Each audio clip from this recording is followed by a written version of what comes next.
Right, we're now going to look at some of the changes that are occurring in butane as it rotates. And what we're doing is we're looking down this bond right here, this CC bond.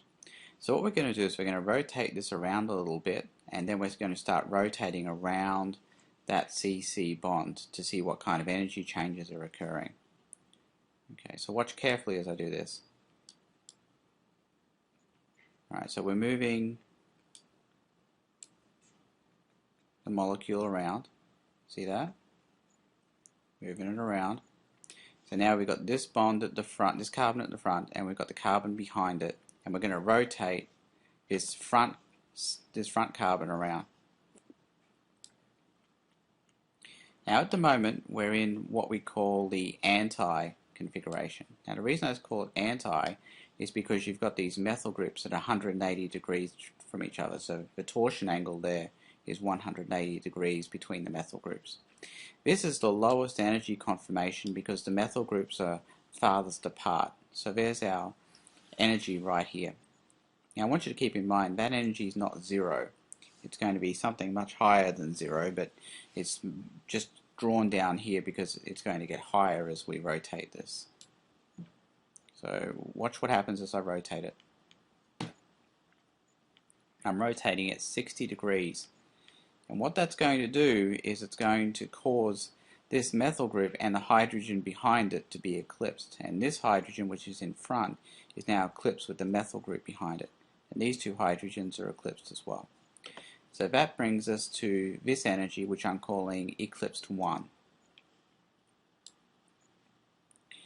Now what's going to happen as I go another 60 degrees is we're getting to another staggered conformation. This staggered conformation is called gauche. Now this methyl group is the one in the front, this methyl group is the one behind. The dihedral angle between these methyl groups is now 60 degrees as opposed to 180. That means that there is some interaction between these methyl groups, and we can say that the conformation we're calling gauche is going to be of higher energy than the anti-conformation. But it's not as high as the eclipsed conformation that we had earlier.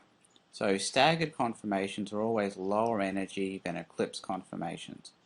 But the gauche is higher energy than the anti-conformation. The anti-conformation, if you remember, was this one back here. And there's our gauche. Now we're going to rotate this around another 60 degrees. And this is going to make the two methyl groups eclipsed. And that's going to be the higher energy of all of them because now the methyl groups are directly interacting. This is a very high energy situation.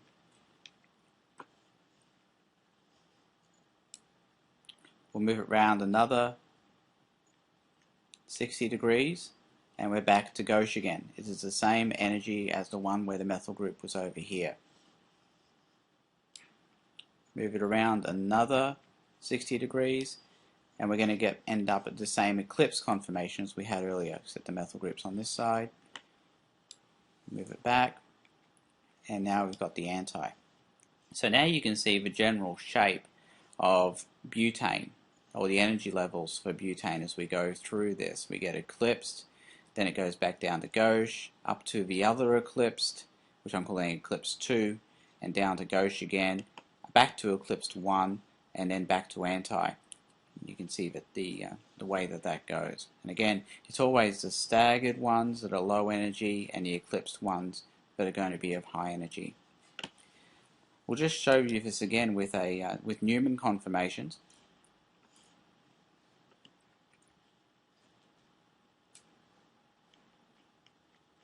So drag this around, that was anti. Now we've got eclipsed or eclipsed 1. Back to gauche, which has the two methyl groups now next to each other but still staggered. Right, now the two methyl groups are eclipsed, that's the highest energy situation. Back to gauche again. Back to eclipsed 1, like we had before.